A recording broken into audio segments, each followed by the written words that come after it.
Welcome to the second annual Year in Review feature-length spectacular. We're doing this again, like last year, in two parts. Today is the all international and U.S. stories. Then on New Year's Eve, tomorrow, we look back at the weather year that was in Canada. Hi, I'm Chris May, writer, producer, and host of this podcast, This Day in Weather History. We can't obviously cover all the headline-making events from 2021, so I will hit on some of the highlights, and then maybe you can decide for yourselves as to whether this year was as bad or worse than last year. This past year in weather history. The summer around most of the world was, let's be honest, a disaster. But not any normal disaster.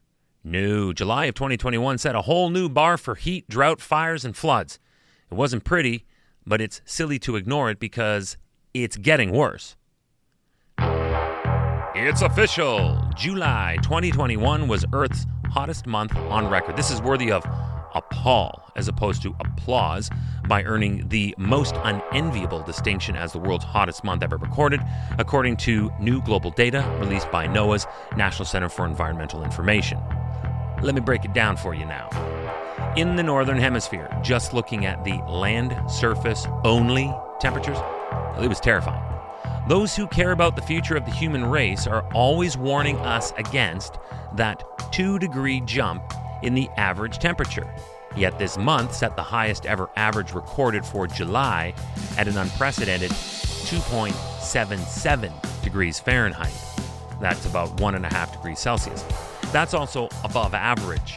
So that blows away that 2-degree number that we're told about. And that surpassed a record that was set back in 2012. And that's when the alarm bells started going off, falling on deaf ears. So I mentioned flooding. Let's now dig deeper into that deadly and far-sweeping Europe flooding that was all part of the same chaos that lit up the summer month of July. Beginning on July 13th, intense rain flooded in with as much as 150 millimeters in only 24 hours. This overwhelmed swelling streams and led to washed-away houses and cars, while also triggering massive landslides. At least 196 people had died as of July 20th, 165 in Germany, 31 in Belgium. But that was just so far. On August 11th, there was a report that caught my attention. During a deadly heat wave suffered in Italy, the highest temperature in European history appears to have been recorded in Italy with a high of 48.8 degrees Celsius, which is essentially 120 degrees Fahrenheit. But as I said earlier, no one country or region was alone in this. Temperature records were also being smashed to little bits and pieces in Canada, Western US, Finland, Estonia, Turkey, and also Moscow, Russia. And while this was baking humans, unprecedented floods were drowning them as they swept through Germany and parts of China. And when there is oppressive heat and drought, there is likely to be fires, and record wildfires tore through the Siberian taiga, the world's biggest forest. It was an August 19th report that leapt from the digital pages of the electronic news media of the world when it was announced that, for the first time on record, precipitation at the summit of Greenland, roughly 2 miles above sea level, fell as rain and not snow. Polar ice caps? Anyone? Any of this ringing any bells at all? Anyone? Anyway, temperatures at the Greenland summit over that weekend had risen above freezing for the third time in less than a decade. So the frequency is definitely increasing. The warm air fueled an extreme rain event that unloaded what was measured to have been 7 billion tons of water on the ice sheet, making this the heaviest rainfall on that ice sheet since record keeping began back in 1950, according to the National Snow and Ice Data Center. And the amount of ice mass lost on the Sunday of this event was 7 times higher than the daily average for this time of year. This next story is tricky because it has so many complexities that it could dominate several dates in weather history from this past 2021. And it also looks to continue its domination into 2022. The Cumbre Vieja is an active volcano ridge on the island of La Palma in the Canary Islands of Spain. On September 19th, it erupted spectacularly and hasn't stopped since. experts are readying themselves to declare that this volcanic activity that continues to roil and boil and flow has a good chance of becoming La Palma's longest eruption in 500 years. Regardless of that, however, it will definitely go down in the history books as the one that caused the most damage to an island with a registered population of at or over 82,000. Here are some stats as we close out 2021. Read them and weep. Lava flows now cover over 1,220 hectares of land. Lava has formed deltas totaling 50 hectares off La Palma coast. Essentially, we are witnessing how our current land masses formed millions of years ago. But while building new landforms, there is a cost in this. Almost 2,900 buildings have been destroyed by the same lava flows that have added the formation of brand new deltas off in the ocean. The destruction at first looked slow and methodical, but there have been moments of surprising stealth. In one instance, experts reported that the lava from a vent that opened up west of Cogote Mountain took just 36 hours to totally destroy 60 buildings near Las Joyas. And this is already beginning to show some of the numbers in the cost that the Spanish government has so far earmarked 130 billion euros to help residents of La Palma who have been affected by this eruption. As we got closer to the end of 2021, on December 1st, it was confirmed that this past calendar year's Atlantic hurricane season was indeed the third most active on record. But what hit the hardest was that it jumped to the top spot all time as the most costly. In this past calendar year, we saw 21 named storms, including 7 hurricanes, and in that, there were 4 major hurricanes, according to NOAA. More troubling than any other stat was that this year was also the 6th year in a row that the Atlantic Ocean has seen an above-average hurricane season. And just like the heat and the flooding and the fires, it's all happening with greater frequency and intensity. If no one cares to accept the obvious, perhaps the sticker shock will jar people awake.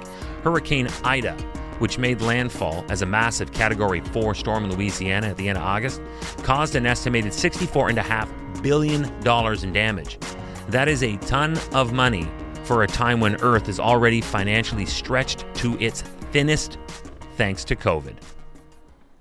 December 3rd, the National Weather Service issues a rare blizzard warning for Hawaii's Big Island summits. A blizzard warning? It was forecast to bring with it up to 30 centimeters of snow and winds gusting upwards of 160 kilometers per hour from the Friday evening into the Saturday morning at that time. Again, in Hawaii. The irony of this is that at the very same time, there were only 2 states in the Union with blizzard warnings. And they were the 49th and 50th states, respectively, Alaska and Hawaii. You want another fun fact? At the time the warning had been issued, more snow had fallen in Hawaii than in Denver, Colorado, where they legit need to have it in order to fuel their ski industry. 6 days later, on December 10th, and this lasted through the 11th, the shock and horror of nature grabbed us by the face and slapped it hard. I have done an episode on this podcast back on December 16th, when in 2019, there was another deadly tornado outbreak that at its time was called the latest and worst of all times.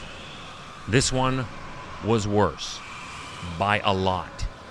Close to 100 people were feared dead after tornadoes and severe weather caused catastrophic damage across what turned out to be 8 U.S. states. In this maelstrom of madness, it was feared that all who worked in a Kentucky candle factory perished when their building was reduced to matchsticks. That's a quote.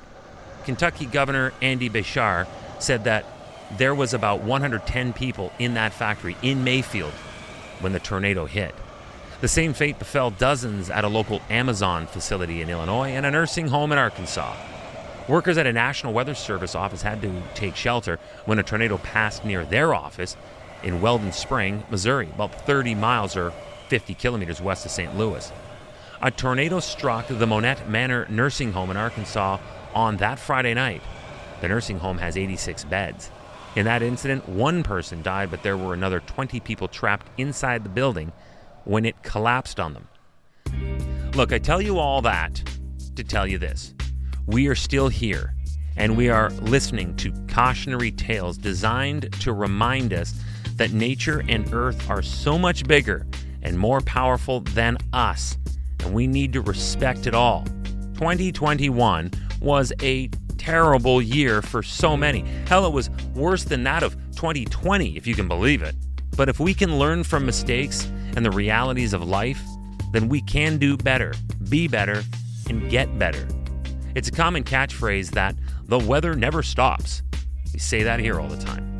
Funny thing is, it's very true. Like it or not, it's the only thing on the planet that affects each one of us, regardless of who and where we are.